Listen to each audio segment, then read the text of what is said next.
이승만의 해보고 있고 나의 마지막 목표는 대한민국 전체를 목표하는 것이다. 내가 왜 이 사실을 잘하냐 하면 난 책도 많이 봤지만 개인적으로 공부도 했지만 우리 집안 어른 중에 전성천 박사라고 있어요. 전성천 박사. 우리 집안 어른이시다.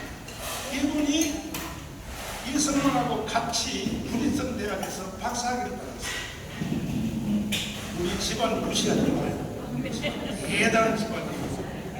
그 시대, 일제시대 때 그래 이승만은 브리스턴에 박사 한 개 땄는데 우리 아저씨는 예일로 이동해서 예일에서 또 박사를 땄어요. 그리고 이승만은 목회자를 포기하고 공부는 이승만도 절반은 신학을 했어요. 절반은. 이승만 공부한 내용을 우리 여기 날 수행하는 남순희 전사 아들 태정 통역 옛날에 잘하던 애 알죠? 내가 예일대학 공부할 때 내가 일부러 브리스턴 대학 보내가지고 이승만이가 뭔 공부했는지 학적부를 다 뒤져버렸어요. 그대로 살아있는 거야. 절반을 신학 공부를 했어요. 그리고 공부할 때 장학금도 목회자 장학금으로 공부를 했어요.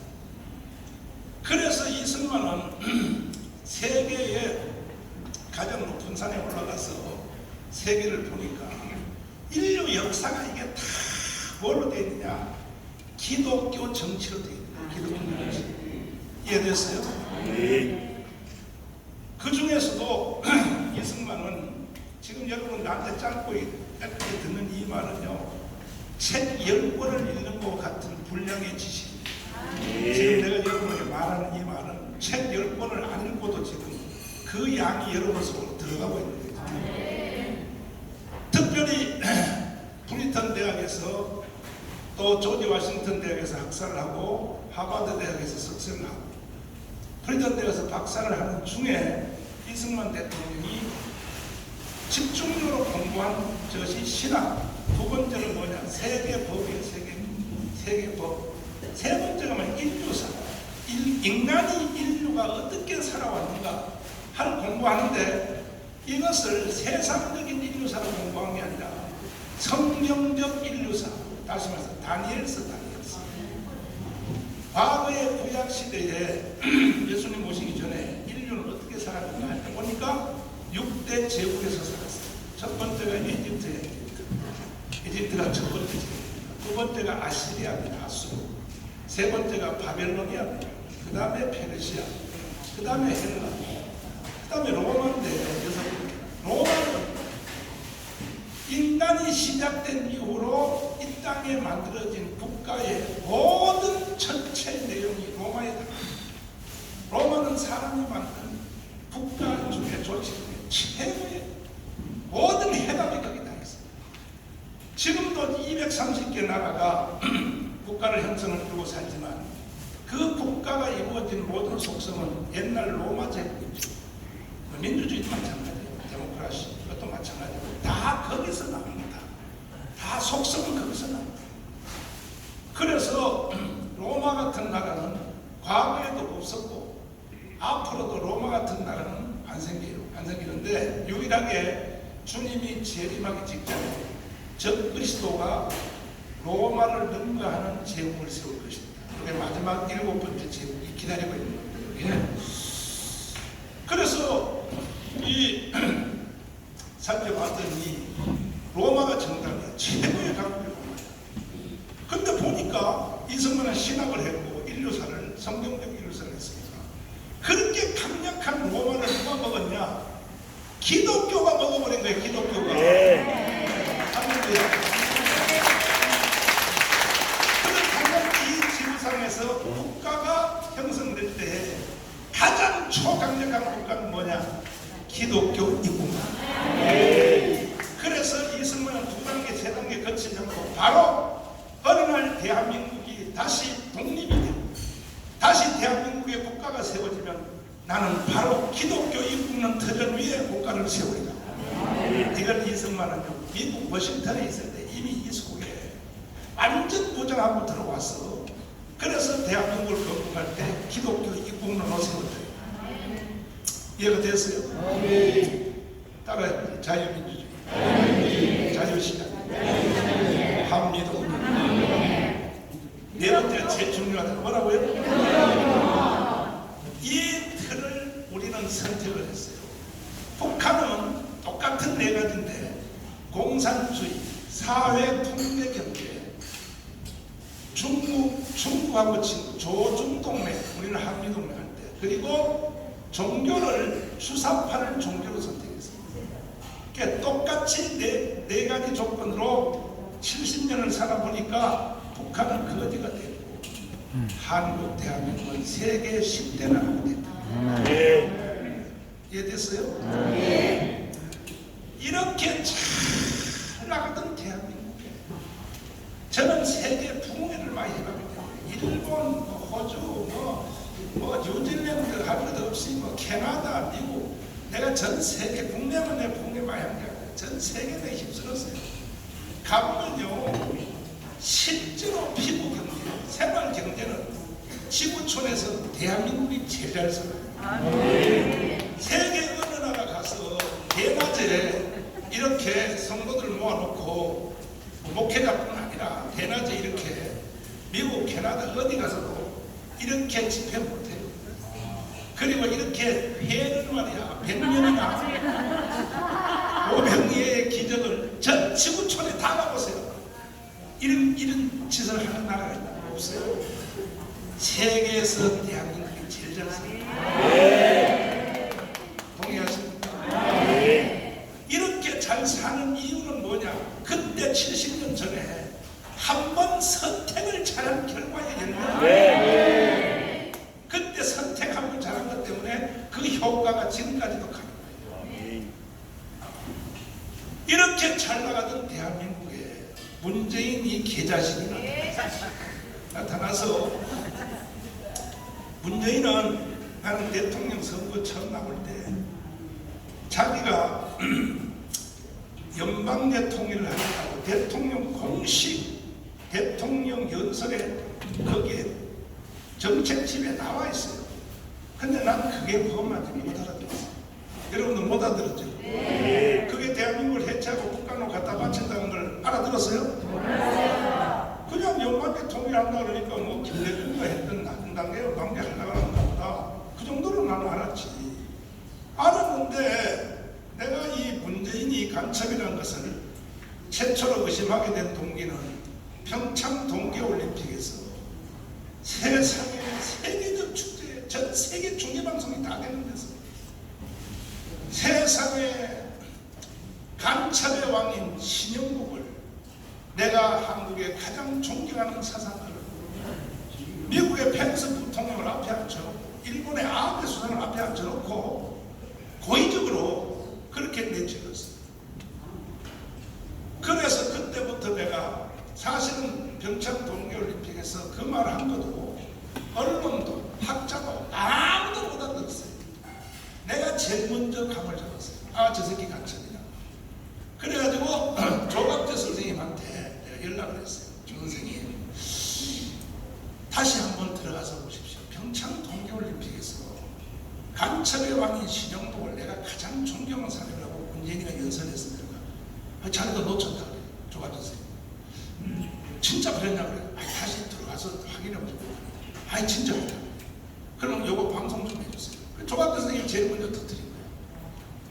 그 후로 이제 내가 조갑재 선생님이 터뜨린 것을 가지고 계속 때렸어요. 강화문에서 때리고 전국을 돌면서 문재인 이 새끼는 간첩이다. 그와 같은 발언을 계속하는 거예요. 문재인이가 서독의 간첩 윤희상의 묘지에 지 마누라를 시켜서 동백나무 꽃을 헌화를 한다. 지금은 서독의 간첩 윤희상의 묘지 자체를 아예 이장을 했어요. 그대로 통영으로 바다가 보이는 거기다가 기가 막히게 청와대에서도 신영복의 묘지를 그때는 서독에 있는 묘지에다가 꽃을 갖다 바친 걸로 끝나지 않고 이제 묘지 자체를 파가지고 지금 통영으로 옮겨놨어요.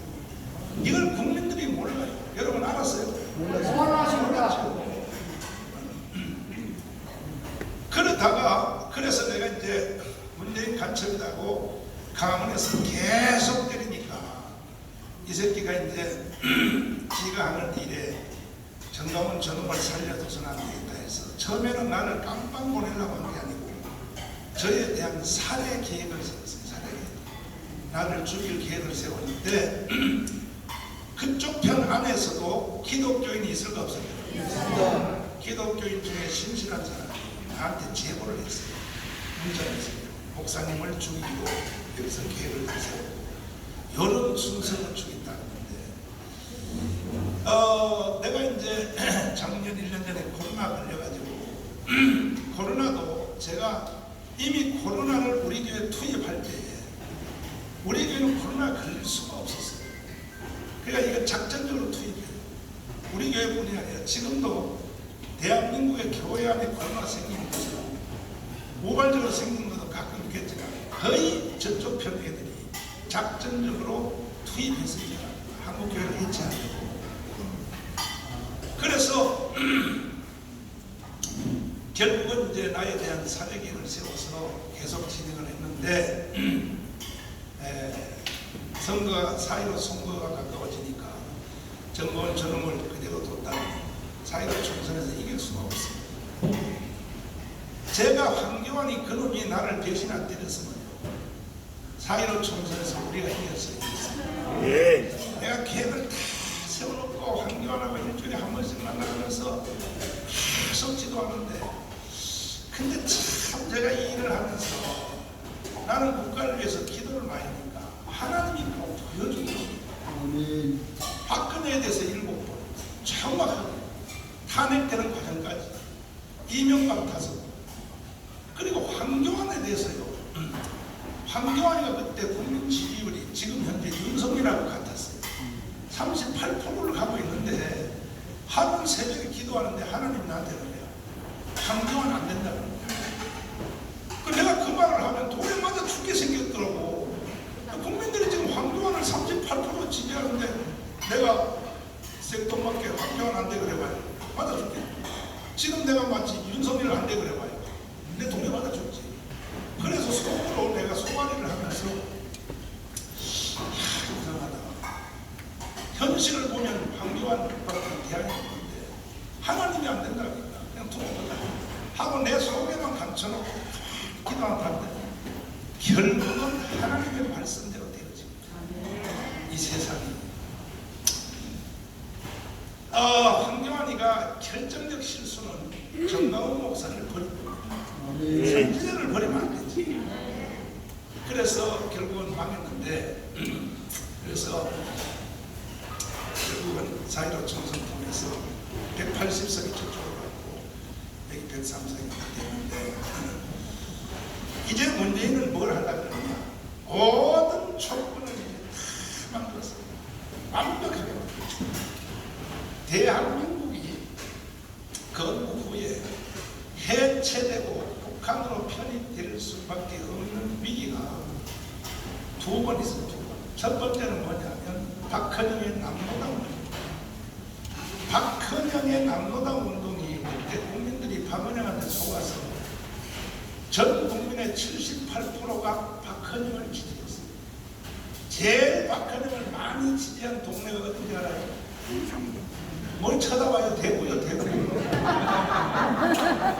그때 이 대구는요, 빨갱이 구덩이요, 빨갱이 구덩이. 여기 이종훈 어르신 여기 와 계시면 이따 물어보세요. 이 대구가 원래 빨갱이의 완전히 본산이요, 본산. 그러니까 10월 폭동, 영천 폭동, 구미 폭동. 박정희 형님 박상희가 빨갱이 대장이었었어요. 그래서 총살당해 죽었잖아요. 죽어서 박정희 대통령이 육군사관학교 2학년 때 2기 때 형님이 죽은 장례식에 참여했단 말이에요. 박정희 대통령이 참여해가지고 울어 형님이 죽었으니까 우니까 영천제일교회 이재복 목사가 이 새끼가 남로당에 오인방 평양신학교 37기요. 요놈이 영천제일교회 요놈이 장례식을 집도하러 갔다가 빨갱이죠. 평양신학교 나온 빨갱이야. 이놈이 와서 박정희 생도가 울고 있으니까 박생도 형님을 죽인 원수를 보고해야 되지 않겠나. 왜냐하면 그 이재복은 막노당의 무력부장이야. 박헌영, 이주화, 김삼룡 그 다음에 홍준표, 그 다음에 다섯 번째가 누구냐? 이재복이죠. 남로당의 이 목사가 말이야. 요즘 정광훈 목사가 비슷한 사람이지. 나는 우파 쪽에 그렇게 되고. 이래가지고 이제 박상도가 그럼 어떻게 보호합니까? 형님을 죽인 이승만 저놈을 죽이게. 그러나 박정희가 그때 감정으로 어떻게 했습니까? 지금부터 내 말 잘 들어. 그래가지고 그날부터 박정희 대통령의 육군사관학교 모든 학비, 생활비를 다 누가 대느냐? 이재복, 저 빨갱이 대장, 영천제일, 그놈이 다 됐어요. 그래서 완전히 박정희 대통령이 남로당의 구석이 되었어요. 그리고 졸업 후에 우리나라가 처음 국군을 만들 때, 대한민국 군대를 처음 조직할 때 전체 군대 중에 3분의 1을 남로당으로 조직했어요. 그 나라 끝난 거예요. 그런데 이제 나중에 결국 발각이 돼가지고 박정희 대통령이 체포가 됐지. 체포가 돼서 사형 선고까지 받았는데 이광재 검사님 아버지 이용훈 장관 그분이 철케 망주 군관학교에서 전체 수석을 하고 망주 군관학교는 2년제예요. 전문대학이에요. 군사학교. 본토 일본 학교는 4년제. 그래서 만주 군관학교의 수석으로 나온 것으로 해서 일본 본 육군사관학교에 3학년으로 편입해가지고 졸업할 때 3등으로 졸업했어요. 이게 박정희야. 대단한 사람이에요. 박정희는. 그래서 박정희 대통령이 이재복한테 포섭이 돼서 남도동 활동하다가 체포가 됐어요. 체포가 됐는데 그거 왜 체포가 됐냐? 이재복 영천제일교회 목사 있죠. 박영희. 그 놈이 먼저 잡힌 거예요. 잡혀서 세대문 형무소에서 사형 선고를 받게 됐어요.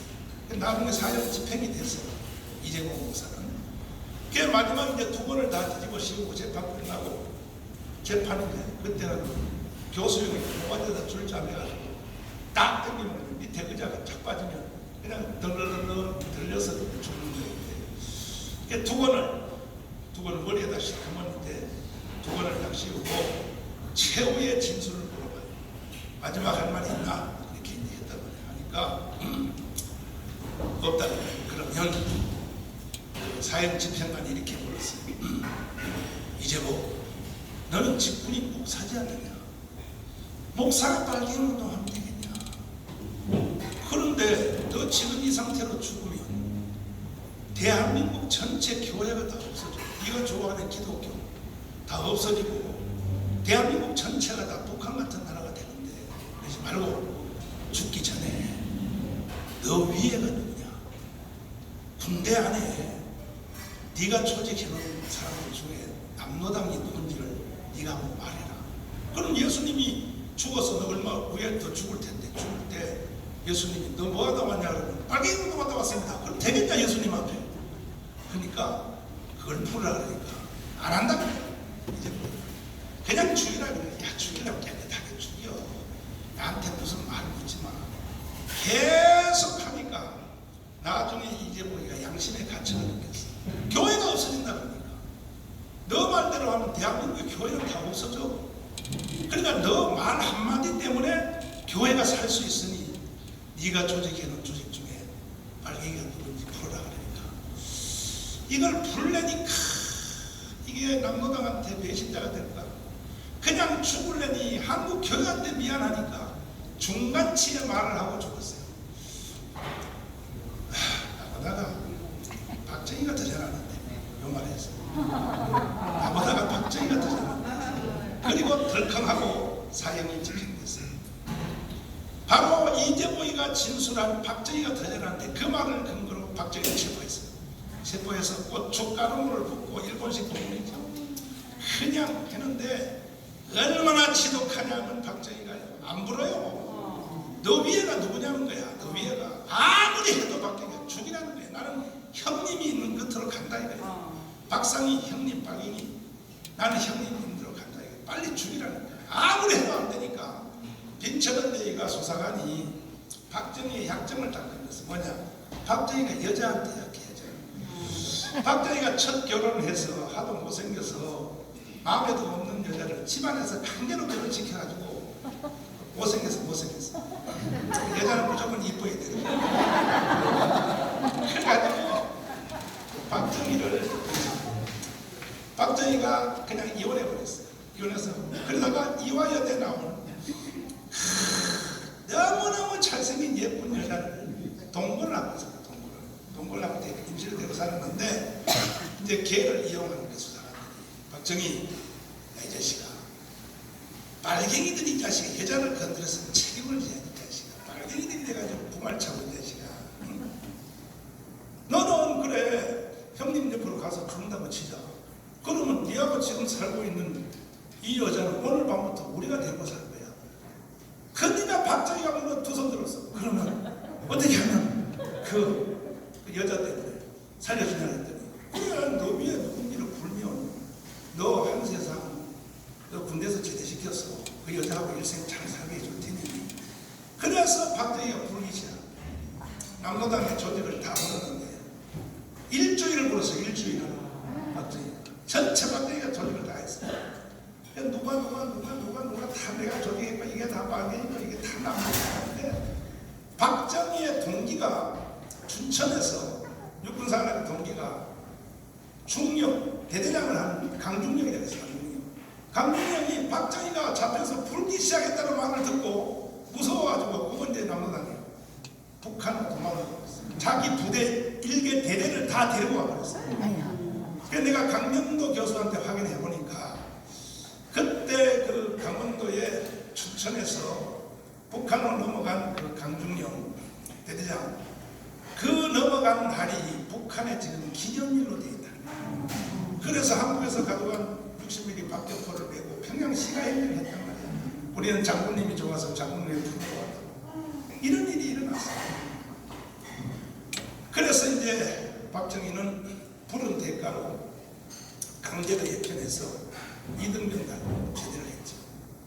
제대를 하고 있는데 이건계 검사님 아버지나 이용훈 장군이 박정희가 뛰어나단 말이에요. 공관학교 만주에서 1등, 육사 공토에서 3등, 저 뛰어난 사람을 저렇게 일순간에 빨갱이 짓을 했다고 저 사람을 다시 불러들인다 해서 계속 위에 장도영, 그 다음에 또 얼마 전에 작년에 돌아가신 백선엽한테 계속 청구해야 돼요.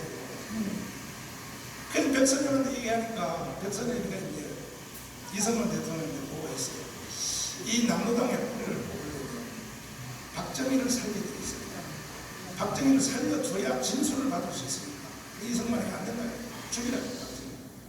이 이승만도 벌써 이게 감이 왔어요. 박정희를 살려두면 틀림없이 이놈이 5.16 군사혁명을 일으킨단 말이야. 그러니까 이 감이 왔단 말이야. 그런데 계속 백선엽이가 이승만을 설득했어요. 각하, 그러면 이 나라가 없습니다. 박정희를 살려놔야 밑에 조직을 키울 수 있습니다. 3일 만에 이승만이가 하기 싫은 사인을 했어요. 박정희는 살려준다. 조건, 남로당을 부는 조건. 그래서 박정희 대통령이 그 후에 5.16 군사혁명이 나서 잡았을 때 백선엽은요, 인천에서 백선엽이 하는 것은 백선엽이 하는 건 다 이승만을 도와줬어요. 뭐 예를 들어서 땅도 저번에 가고 싶어 그러면 그냥 그대로 청와대에서 다 이렇게 박정희가 생명의 은인이니까. 그래가지고 이제 드디어 박정희는 이제 그 야인이 됐는데, 그 후에 이제 이용훈 장군이 백선엽을 다시 이제 불러 들어가지고, 처음에는 계급이 없는 군대 안에서 민간인들로 일하는 거 있죠. 문관. 그 문관으로 배합을 시켰습니다.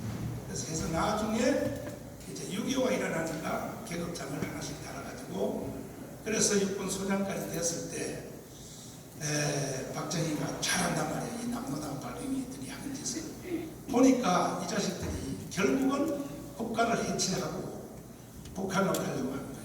그래서 박정희가 민주당 정부의 부패 때문에 원력한 게 아니라 그냥 놔두면 대한민국이 없어져. 박정희는 그쪽에 있었기 때문에 잘 아는 거야. 그래서 위대한 5.16 군사혁명을 일으켜서 힘으로써 대한민국이 오늘까지 보존됐다 이거예요. 이해되십니까? 근데 그때에 남로당의 운동이 극도로 갔을 때 박헌영에 의해서 그때에 이 나라가 한번 없어질 위기를 맞이했어요. 전 국민의 78%가 죽었습니다. 근데 그때는 어떻게 나라를 살릴 수 있었냐? 이승만 대통령이라고 하는 하늘이 내려준 그분이 있었기 때문에 국민의 운동량이 78%로 저쪽으로 넘어갔는데도 이 자유 대한민국을 지킬 수 있었는데 오늘날은 그때보다 더 심해요. 오늘날은요 청와대까지도 다 먹혔습니다. 그때보다 지금이 훨씬 심합니다. 근데 오늘날은 이승만이가 없어요. 이승만이가. 그래서 내가 이승만 흉내라도 내보려고 목숨 걸고 투쟁을 합니다.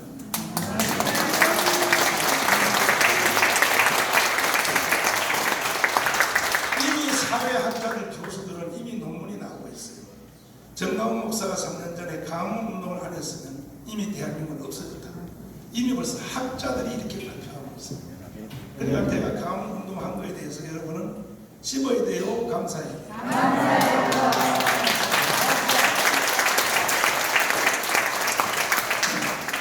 두 번째가 6.25인데 6.25를 통해서 이 나라를 없애고 북한으로 통일하려고 했어요. 근데 6.25가 그냥 단순히 일어난 것이 아니야.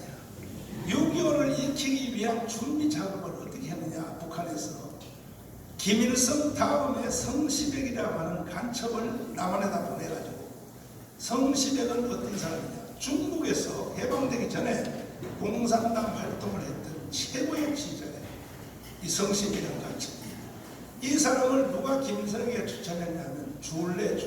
대통령 밑에 있는 인자 주울레가 해방이 되자 이 조선 사람 중에 우리보다가 더 뛰어난 사회주의가 있다. 성시백인데 이 사람이 자기 나라가 해방됐다고 한국에 들어가려고 하니 김일성한테 그 사람을 불러서 사용하면 당신의 목표를 달성할 것이다. 그래서 성시백을 불러서 보니까 이게 보통 뛰라는 거예요. 그래서 성시백을 북한에서 일을 하는 것을 알고 남한에다 깊이 투입을 해서 성시백이 남한에 와서 뭐 했냐. 다 정리했어. 오늘 같은 세상을 만들었어. 첫째, 경제권 돈을 완전히 장악했어. 어떻게 했냐. 일제시대 때는 북한이나 한국이나 돈이 틀려요? 같아요? 같죠. 북한하고 한국하고 같은 나라니까. 같은 돈인데 해방되자 북한이 화폐개혁을 먼저 했어. 화폐개혁을 하니까 북한에서 쓰던 일제시대 때 쓰는 돈은 이건 돈이 아니에요. 휴지야. 그래서 북한에서 쓰던 일제시대 때 쓰는 돈을 전부 다 차에다 싣고 남한으로 다 가지고 내려왔어요. 우리나라는 그때 화폐개혁이 아니고 일제시대 돈을 그대로 썼어요. 그래서 북한 돈을 한국에다 갖다 북한은 어차피 그 돈 안 쓰니까 그래서 한국 전체 돈을 간첩이 다 장악을 했고 거기다 일본 놈이 돈 찍는 기계 정판사라고 일제로이가 했던 돈 찍는 기계 조평사죠. 이걸 버리고 간 것을 남로당이 차지해가지고 박만수리가 차지해서 계속 돈을 찍어서 이것을 전부 빨갱이들이 돈을 다 가지고 있어요. 경제를 장악했다. 그럼 오늘날은 어떠냐? 완전히요. 옛날에는 우파가 돈 받았는데 지금은요. 경제를 완전히 다 장악했어요. 보세요. 이재용이를 감옥에다 가뒀잖아요. 지금. 동참 못해. 이런 상황이 되고 그 다음에는 언론 장부가 있어요. 조선일보하고 동아일보를 똑같은 이름의 신문을 성시백에 찍어냈어요. 그러니까 조선일보가 이게 어디서 나온 조선일보인지 모르는 거야. 뭐 천재니까. 그 다음에는요. 국회 부의장을 간첩으로 만듭니다. 국회 부의장이 간첩이 되니까 국회 부의장이 오늘날 보세요. 오늘날 저 국회요. 저거 180석 저거는 완전히요. 저건 북한 편이에요. 북한 편. 동의하십니까? 네. 넘어갔어요. 나라가 끝났어요. 다 넘어갔죠. 거기다가 또 군대 조직 신성모 국방부 장관 완전히 간첩이 갔죠. 육군 참모총장 최정덕 이거 완전히 다 간첩이에요.